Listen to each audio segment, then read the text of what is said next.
You're listening to Civic Media. You can tune into any of our live shows on any radio station across the state with the Civic Media app. Find us in your phone's app store and listen anytime, anywhere. Good morning and welcome to Matt and Air on Air. Jane Matt and Air, Greg Buck, and Calvin Butenoff, all coming to you live from our studio at Radio Park in Racine, where you can join us. You can call, you can text. The number is the same, 855-752-4842. You can also leave a comment if you're watching on the live stream on Facebook, YouTube, and what used to be Twitter. Busy show coming up today. Michelle Velasquez from Planned Parenthood Advocates is going to be joining us after the 9:30 news.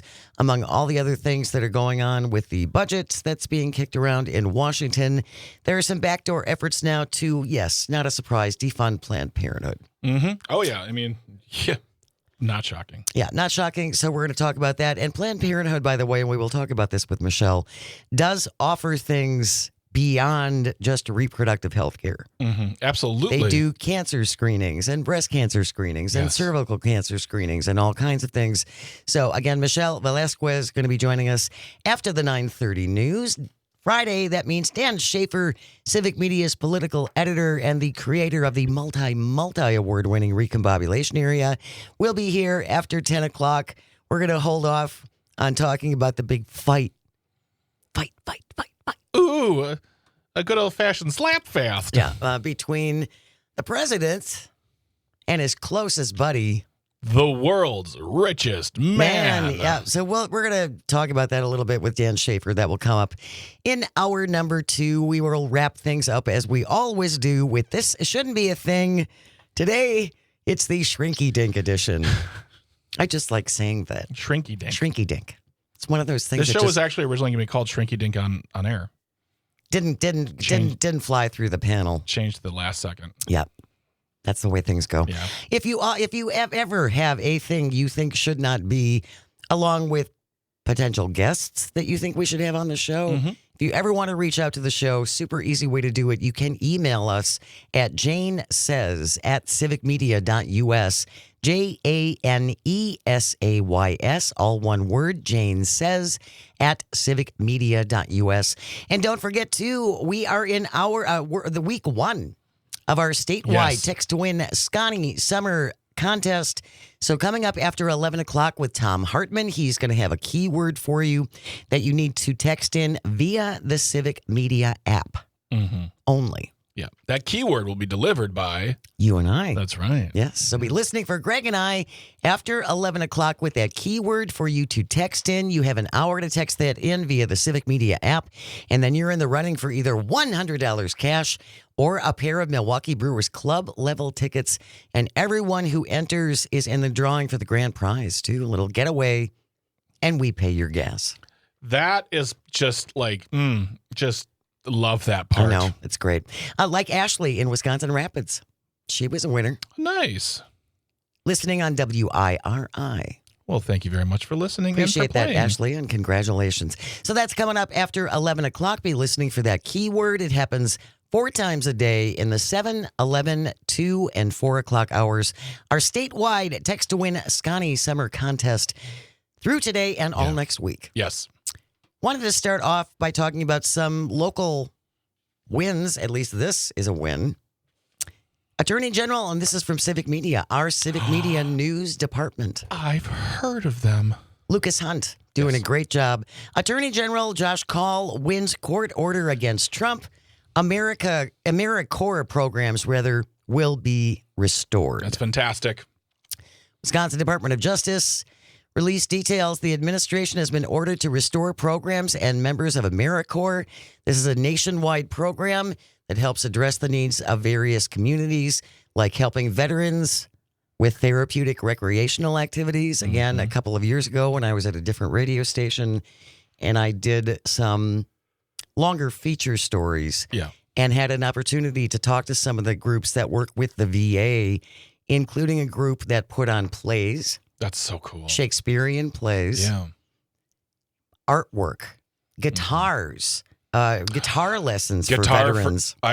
If anyone's out there listening right now and has an in with guitars for vets, it's a great group. Please contact us because they are a hard group to finagle, and I would love to have them on the show. But I apologize. But yes, that's the work that they do with vets alone, as well as other groups. Yep. It just. Yeah, AmeriCorps. This is a win. Yeah, AmeriCorps also has recovery coaches helping people with substance abuse problems. The coalition established the Trump administration was unlawful when they dismantled AmeriCorps. Attorney General Josh Kaul calling for further action, saying, quote, "This decision is an important reprieve, not only for many programs supported by AmeriCorps affected by the Trump administration's sudden and unwarranted cuts, but also for the many communities that benefit from those programs.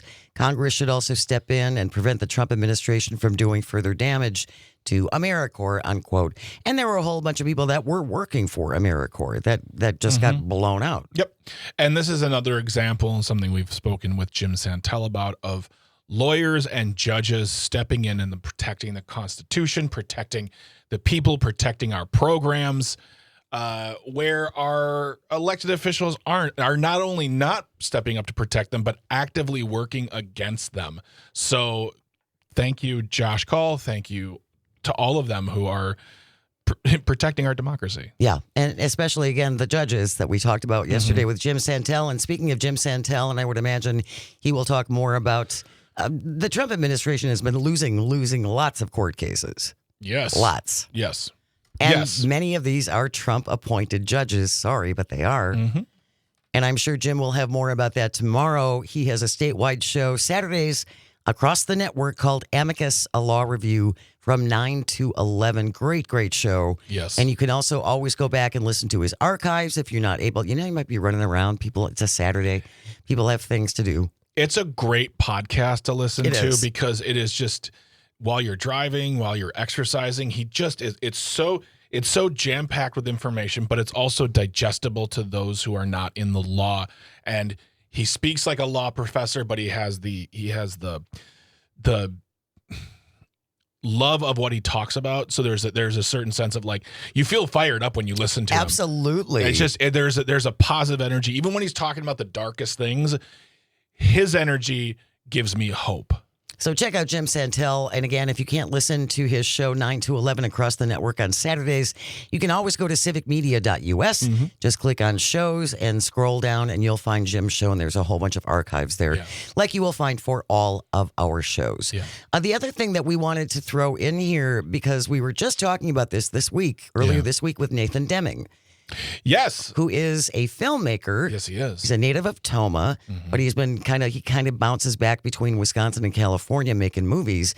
And we were talking about this film tax credit bill. Yeah. And it has passed. It's been approved. In the assembly, correct? In the assembly. Yeah. It's remarkable. We agree on this. Look, we can get things done in Wisconsin. Investing in art can have an ROI. This is wonderful. A bill to provide a film tax credit in Wisconsin and set up a state film office ready to be voted on by the Senate. After being approved by the Chamber Committee, Wisconsin Tourism Secretary Ann Sayers says that Wisconsin's lost out on a lot of opportunities because movie companies don't want to shoot here because of this lack of a film credit. And as it was explained to us by Nathan, if you say you're going to spend $5 million shooting a movie here, you'll get a refund on like 30% of that. Yeah, and that's great. So it's not like we're paying outright to lure them here. No. They will get a break on the money that they intend to spend while shooting a movie here. Yep, and other states, New York has a film office, Georgia has a film office, other states. I mean, it's just... I feel like it's a very simple investment from the state, from the government, to get over time a wonderful return. And also just, they create jobs in the community, whether it's people working on set or just, creating support system, and also investing in the local economy, hotels, restaurants. If you have entertainment there, people are, shoots done, people want to go out and have a drink. They're going to maybe go to your bar. Like, it just feels like a win-win. Plus, it just feels cool to be like, hey, we have a film office. We want them here. Well, and as you had mentioned when we were talking to Nathan on Wednesday, look at what Georgia has done and how Atlanta has become like a second Hollywood. Correct. Yes. It really has. Yes. You feel the presence of that Hollywood aspect when you're in Atlanta. And Europe, England has invested in Georgia as far as filming. They have a whole United States, essentially not franchise, but like another location here in America of their Pinewood Studios where all the Bond movies were filmed. So there is proof in the pudding that this works. And I'm happy that the Assembly passed this. Yeah. This makes me very, very excited. Well, again, we'll see what happens when it goes over to the Senate. Can we just have this moment, Jane? Can we Sure. just have... Embrace the win, Yes. half win, while we have it. We're halfway there. We're halfway there. I like that. Senate Bill 231 will allow companies to apply for a 30% credit equal to costs of salary or wages for Wisconsin residents working on the productions. Yes. So this is now ready for a vote by the full Senate. And credit to Joanne Krulitz, the wonderful Joanne Krulitz, also part of our news department for Civic Media. She just posted that too on our website. This is a good thing. These are good things. These are good things. These make me happy. These make me excited to be in Wisconsin. Are you feeling movie-ish? I would totally You'd be a great character in a movie. I would. I'd be amazing. I would also look. I thought about like emailing his name, Deming, first name Nathan. Thank you. Wow. Sure. Friday is here. Yes. But also just asking about what the aspects of producing a film is, because I'm a producer. I'm a producer here at Civic Media. I produce comedy shows. So that's sort of putting things together and making them run is kind of in my blood. And the aspect, the idea of producing movies has always interested me. So I kind of wanted to send him an email like, look, I'm not asking for a job. I already got one. Got that. But also just like, hey, what are the things? I know one of the things what you need to know is how to budget. They say that absolutely. If you want to get into movies, get a degree in accounting. Economics. Yeah. I would think so. It was a great discussion, and I'm glad that so close to having that interview with him, this information comes out. That has to make him very happy. Also, someone like Civic Media's very own Pete Schwaba, yes, who I believe on our show came on last year and talked about the fact that there are people who just aren't making their films because they want to make them here, but they can't afford to do it. So maybe this program will help them. I just see it as a win all the way around. Agreed. I really do. Agreed. Cassandra says too, next step, funding education. Well, one thing at a time. I know, Cassandra, we hear you. I agree with you. Maybe but in the tax credits for movies, we can slip in something like some for water and education and childcare. Universal breakfast. Just put them in there. Just little don't things, tell anyone. Little things. Okay. When we return, we're going to talk about something else that was slipped in to this budget that the House just passed. Yeah. If you didn't think that they were kind of heartless before, I think you will after we explain this cut. Oh God. Not sure who's been calling for this, but we'll have all the details on the other side. Stay with us. You are listening to Matt Nair on Air. This is the Civic Media Radio Network. We'll be right back. You're listening to Civic Media. Stay up to date on the latest news and information for your local community and Wisconsin by signing up for our free email newsletter. Visit civicmedia.us/email to get started. Good morning and welcome to Matt Nair on Air. Jane Matt Nair, Greg Bach, the board lord, coming to you live from our studio at Radio Park in Racine. Join us, call or text. It is the same number, 855-752-4842. You can also leave a comment if you're watching on the live stream on Facebook, YouTube, and what used to be Twitter. After the 9:30 news, Michelle Velasquez from Planned Parenthood Advocates of Wisconsin will be joining us. Stay tuned for that. Right now, though, we're going to talk about something else that all kinds of little hidden gems in this budget bill. Yeah. But before we get to that, Jim from Brookfield is on the line. Good morning, Jim. Thanks so much for joining us. What do you want to say? I wanted to just circle back on the cuts to the AmeriCorps, which I just can't believe, what we're facing these days. Just a personal story. My oldest daughter graduated University of Minnesota, and she went out and wanted to D.C. She wanted to work in the D.C. area, got a job with AmeriCorps, working with public schools, helping these kids get back up to, reading levels or whatnot that they were a little behind because of, COVID and working at home. She could have worked in Milwaukee, but she went up to D.C., put in a year's service there for AmeriCorps, and she helped public schools get them back up to standard levels after COVID. She really enjoyed that year. It was a very good learning experience, and she also got an incentive that could be used for further education. It was a very nice bonus. It had to be used for further education and at certain schools. Sure. And these weren't Trump University schools. These were, some Ivy Leagues, Wisconsin, whatnot. Long story short, her friends now that still work for AmeriCorps, they've been told they were going to be phased out. And this incentive, this bonus, is now in question. Now, how can the government go back on their word, and, pull this out, the rug literally out from under these kids, that are there teaching, student teaching, serving their country? I just can't believe, what we're facing these days, that not only would they end that program, but retroactively pull the rug out from, this incentive, this bonus that my daughter earned going to the public schools there in D.C. every day for a year. Well, and what's crazy about it too, Jim, is that we need more teachers. We talk about this all the time, the lack of people going into the teaching industry. And now you have these people like your daughter who want to do this. And now we're gonna penalize them. Or as you say, rip away the incentive. It's completely at cross purposes, right? Exactly, and she's taking in stride somewhat. She's now working for a private law firm out there in D.C. She used that year of service to land a job out there, but she feels just sick about her friends that are still there with AmeriCorps that are being phased out, and her incentive is up in question. So, I mean, come on, Musk, Trump, whatever, live up to the obligations, the commitments that have been made, and try to look at the better good for this country. That's a wonderful plea, Jim, and we agree with you. I really appreciate that. But look at what they did to our farmers. Yeah. Look at what they did to our farmers, with farmers who had already invested in improvement projects on their farms, whether it was solar or perhaps it had something to do with manure mitigation or whatever.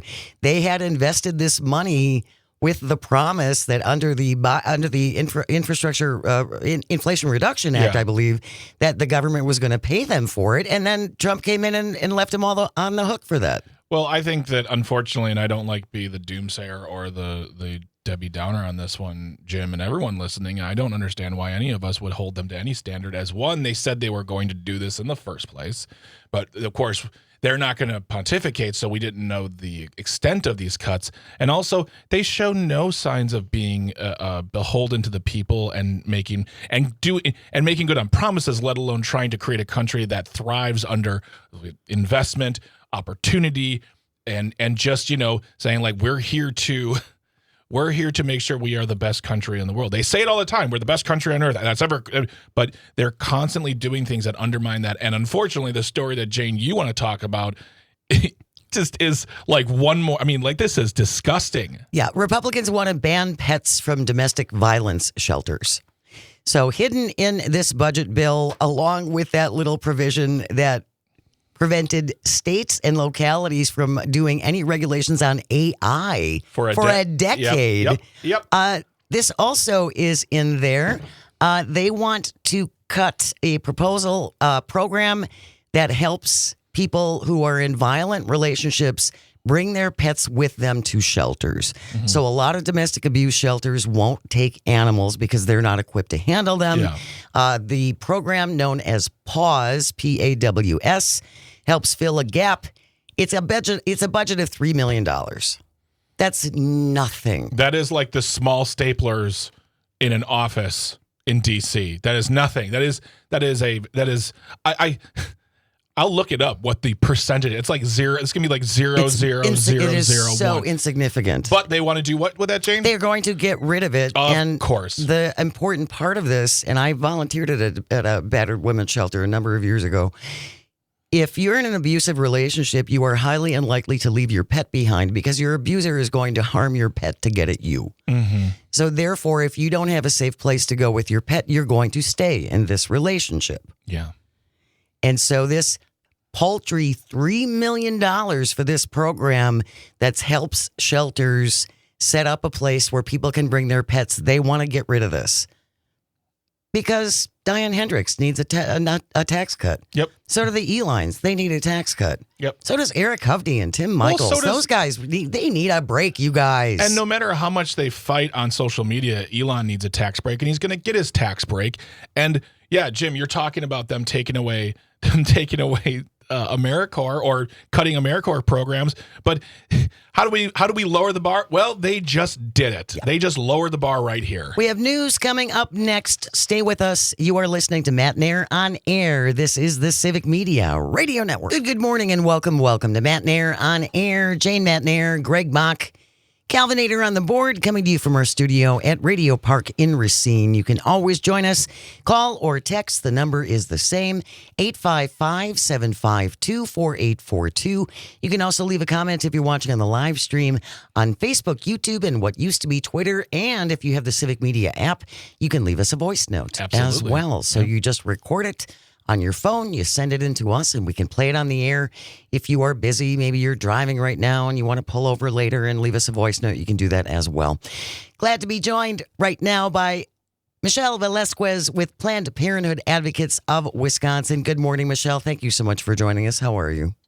Hi, good morning. Nice to see you again. Thanks for having me. Absolutely. We were talking before you joined us about something else that they've kind of snuck into this big budget bill that the House has already passed. In this instance, they want to do away with funding for domestic abuse shelters to help women who will not leave their dangerous situation if they're not allowed to take their pets. So that whole $3 million they're going to cut out of there because obviously that's too much money. There are other things that they are attempting to defund within this bill that aren't getting nearly as much attention as maybe they should, Michelle. Yeah, I think that's right. I think, the simplest way to talk about this bill is that it is the largest transfer of wealth from the most vulnerable people who need it, from the vital programs and services that we need to be investing in to make sure people are healthy and safe. And all of that is being transferred so that the richest people in this country can become even richer.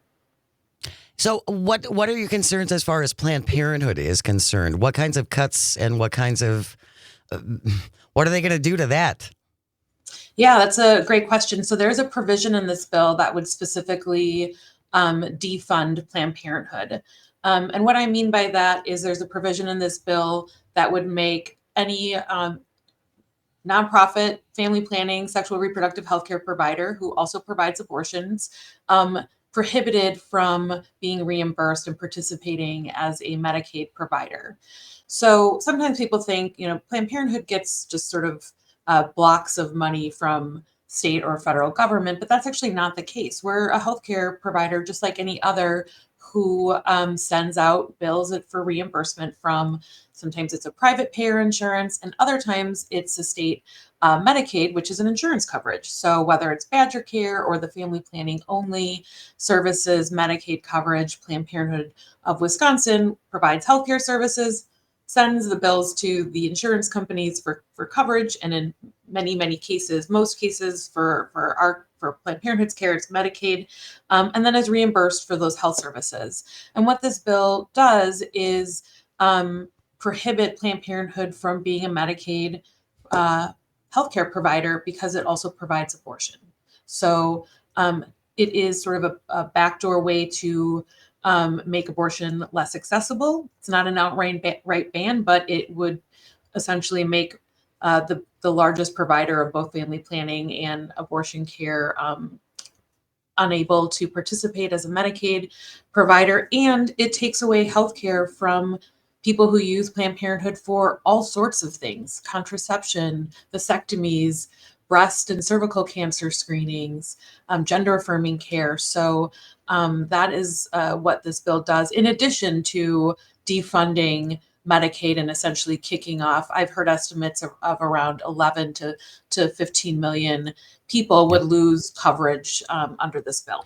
Yeah, again, this isn't a direct assault on Planned Parenthood, even though they've been trying to kill it for decades. This is essentially a backdoor way to kill Planned Parenthood, which is what they want to do. And I think too, Michelle, there is people have the wrong idea because you had mentioned you offer so many other services beyond just abortion care. And in a lot of instances and in many neighborhoods, I would think that for some of this stuff, Planned Parenthood is the only provider that people can get to. That's absolutely right. I mean, Planned Parenthood of Wisconsin has 21 locations across the state of Wisconsin. As we see other health systems leave neighborhoods or leave some of the rural parts of the state, Planned Parenthood has really been there to step in and fill those gaps. It is a safety net healthcare provider. Oftentimes, it is the sort of entryway for many people into bigger healthcare systems. Certain health issues are detected at like a wellness visit, for example, and then people get connected to care. Cancer screenings are done, and then they're connected to care. Somebody has a positive pregnancy test and they want to continue with that pregnancy. Planned Parenthood is there to help connect them and make sure they get that prenatal care that they need. And so it's really just a part of the larger healthcare sort of tapestry of the state of Wisconsin. And frankly, I think that, without it being able to participate in Medicaid, that would, result in the closure of health centers. Absolutely.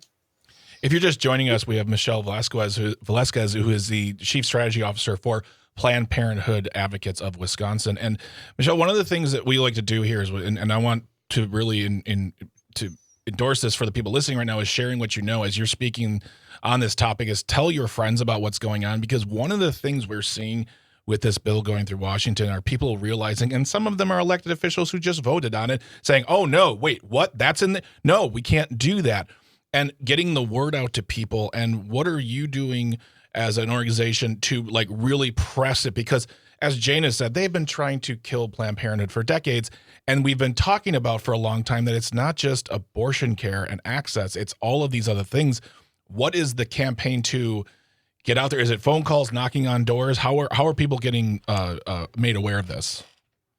Yeah, that's a great question. And I think, right now with all of the different things happening in the news every single day, it is really hard to sort of break through because there's always something new happening. And I was listening to a podcast earlier this morning, and people do not like this bill, but there's also a lot of people who don't know about this bill or what's in it. And to your point, we have elected officials who are saying, oh, I didn't know that was in there. Their job is to know what is in this bill and how it affects their constituents. So Planned Parenthood Advocates of Wisconsin started phone banking.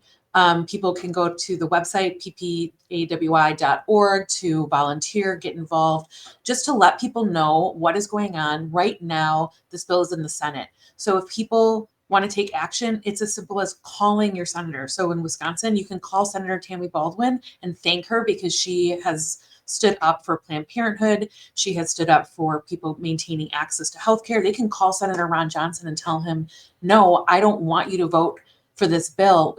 He's saying he's going to vote no, not for the same reasons that we would want him to vote no. But it's really important that people make their voice heard and tell Senator Ron Johnson, tell his office, why you are against this bill, why Medicaid access, healthcare, affordable healthcare access, food share. We didn't even talk about the reduction, this huge reduction in access to food share benefits. And so that is one way for people to get involved. And then tell your family, your friends, your neighbors, your communities, what is in this bill and how it is going to impact maybe yourself or people you know. But most people want their family and friends to have access to healthcare. They want it to be quality, affordable healthcare, and they want it to be in their communities. This bill really takes that away for not just Planned Parenthood, but by reducing the number of people who would be able to participate in Medicaid and have that coverage. If you are not certain where to get the numbers for Senator Tammy Baldwin or perhaps Ron Johnson,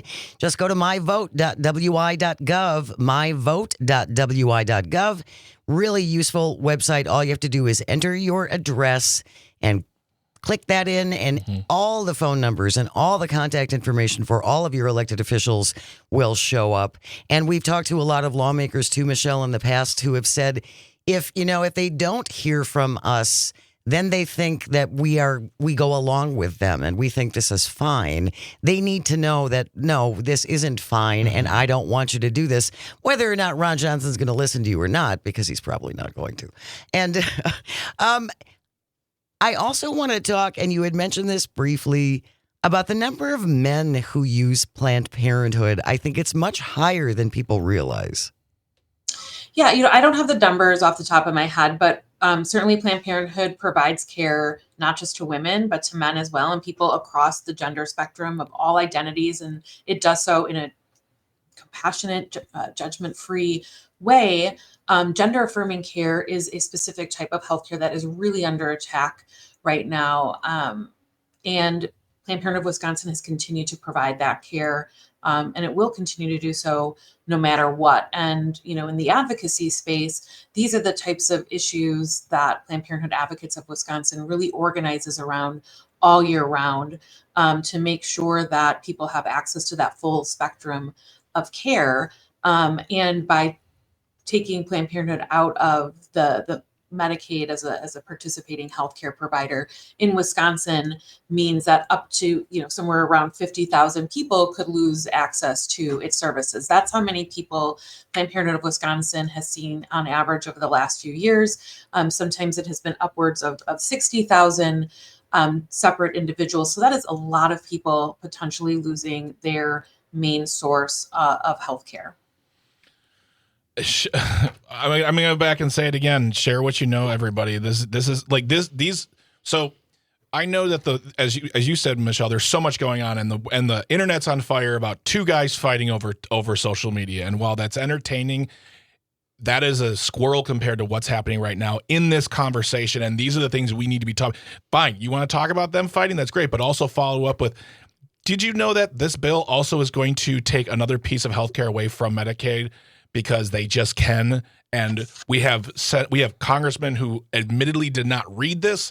So it is important to get a hold of them. It is important to talk to your friends and family and share this information. Michelle, there will be in our show notes a link to the organization to let people know where they can go to find out more information on this. Yeah, absolutely. Thank you for that. And, this bill right now is with the Senate. So that's why I was talking about calling Tammy Baldwin to thank her. And call Senator Ron Johnson to tell him that you do not want him to vote yes on this bill. The provisions you might want to get taken out, for example, the defunding of Planned Parenthood provision, and pay attention because this bill may end up going back to the House. And if it goes back to the House, then we're talking about your representatives, your congressional House of Representatives. And so, you should be able to see how they voted. Yep. It will be no surprise that all of the Republicans from Wisconsin voted yes for this bill. And there's still opportunity to call them and tell them what you think of it, particularly because if there are markups from the Senate, this will go back to the House. Yeah, I don't know that this is a done deal yet. This could be bouncing back and forth for quite a while, so we'll have to see what happens with that. You also mentioned volunteers. So Planned Parenthood does still use volunteers if you would like to get involved. You can also go to your website. Absolutely. Planned Parenthood Advocates of Wisconsin has phone banking going on. We have tabling at various festivals this month in June for Pride and Juneteenth. And at those events, we will be talking to people in those communities attending about what is going on with this bill. So absolutely.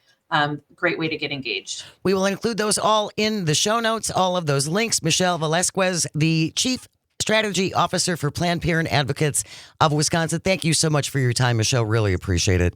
Thank you for having me. Stay with us. You are listening to Matt Nair on air across the Civic Media Radio Network. We'll be right back. You're listening to Civic Media. Find the latest news, information, and archives of all your favorite shows on the Civic Media website, civicmedia.us. Good morning and welcome to Matt Nair on air. Jane Matt Nair, Greg Bach, Sweet Cal B on the board, coming to you from our studio at Radio Park in Racine. You can always join us, call or text. The number is the same, 855-752 4842. Leave a comment on the live stream on Facebook, YouTube, and what used to be Twitter. The Brewers are home for a long homestand. I think it's 12 games. Yeah, and I'm going to go to one of them. You're going to go? They are playing tonight. Our broadcast starts at 6:35 as the Crew hosts the Padres. You can listen to the game on terrestrial radio. It does not stream. So if you want to listen to the game tonight, catch it on WRCE in Richland Center, WISS in Oshkosh, WRJN here in Racine and Kenosha, WCQM in Park Falls near Butternut, and WBZH in Hayward. The Crew hosting the Padres. Our broadcast starts tonight at 6:35. I need a different name I need a different way of saying Butternut. Because we have your other favorite place. Amory. We'll work on it. Yeah. Butternut is my newest place my newest favorite place I've never been. Yet. All right. Yet. Rumors abound. About a potential road trip. Possibly. Once we get the okay on that, we'll share all the details. Yeah. But hopefully soon we'll let you know if we're going to be hitting the road, taking Matt Nair on air on the road. Matt Nair on the road. That was fun. I wanted to spend a little time talking about this, and we've talked to Maddock, Milwaukee area animal domestic control, numerous times over the last year, and now this from the Milwaukee Journal-Sentinel. The Wisconsin Humane Society is at crisis level capacity, so they have dropped their dog adoption fees. Again, Maddock has had this problem in Milwaukee. Now the Wisconsin Humane Society, I know Hawes in Waukesha County has had the same problem.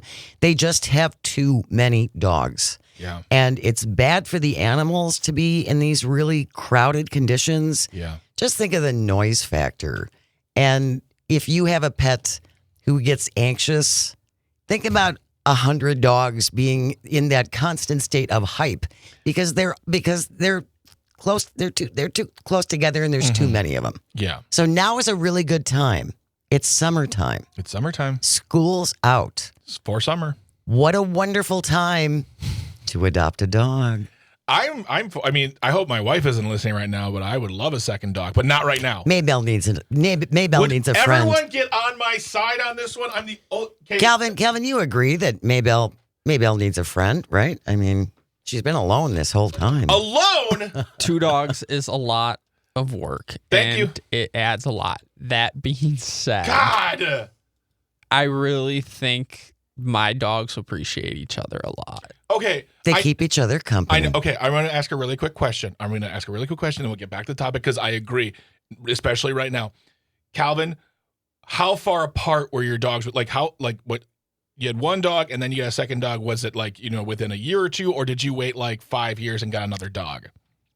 I will give you that. I think Willie is 8 and Dolly might be getting close to 4, either 3 or 4. Okay, so we'll give you another year. Oh, I don't think it's gonna. I think no. The Bach family household will have a second dog within the next year. Oh, easily. Awesome. Well, you can also get another dog. You can get your first dog. Really, this is a great time to adopt a dog. And if you don't want to adopt, you can foster. And I know I believe with Maddock, and I can't speak to Hawes as well as the Humane Society, but they do programs where you can take them home for a weekend. Yes. See if they are a good fit with your home, with your family. You get to have a little trial run. Yeah, because it's, people, I don't know. That was one of the weird things when we got a dog, and I knew that we weren't going to give her up, but people do give them up because they can't handle the responsibility.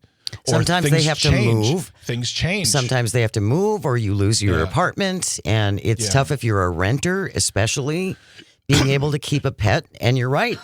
I'm sure they deal with all kinds of really painful surrenders. Yeah. So it's something to really think about. But if you've been thinking about getting a dog, I would really. No better time than now. Yep. And all of those, Humane Society, Maddock, and Hawes, they'll all be on the show notes. So you can reach out to whomever's closest. Yep. And just start with a question about getting one. And I think fostering is a really great way to go. And that helps the shelter as well. Yeah. That takes some of the burden off of them. It's really good for the animal to get out of that kind of hyper situation with all these other animals. And again, with the Wisconsin Humane Society, their adoption fees typically range from $199 to $299. Now it's $75 through June 11th. And that includes the stuff. That's it. And Yeah. they've got their shots, and they've got, I believe they are chipped. And they're spayed and neutered. And they're spayed and neutered. So all of that's taken care of. $75 is a deal. Yeah. It's a great deal. Yeah. I think that, the next dog we get is going to definitely be rescued. And this is purely a financial thing. When we got our dog, it was not a rescue. Right. And we paid money for it. And we went to, there's a rescue at the farmer's market in Kenosha. And we were like, how much is it? I was expecting to hear this astronomical price, like $450 with everything. I'm like, what? Yeah. So, yeah. All those organizations, their information will be in the show notes, and you can find out more. But yeah, and I would say, yeah, foster. Start with fostering. Start with fostering. If you've never had a pet and you're not sure about it, do a foster. You'll probably keep it, though. You'll probably keep it. Yes. Humane Society, again, has almost 400 dogs. That is insane. So Wisconsin Humane Society is at a crisis level. So is Matic, Milwaukee Area Animal Domestic Control, and Hawes, Humane Animal Welfare of Waukesha County. Like Greg said, we'll have links in there in our show notes. Yeah. Get a friend. Have a friend for the summer. Or as my wife says, get a friend for your friend. That works too. News is coming up next, and then Dan Schaefer will be here from the Recombobulation Area, Civic Media's political editor. That's all on the way. Fight, fight, fight. You're listening to Matt and Air on Air on the Civic Media Radio Network. The national news cycle never stops, but it can be hard to find news about your local community. Civic Media is dedicated to providing quality local and state news coverage across Wisconsin. With the Civic Media app, you can get notifications about local stories that matter to you and your community. Find the free Civic Media app in your phone's app store and choose notifications from the menu to tell us what kind of news you want to hear about.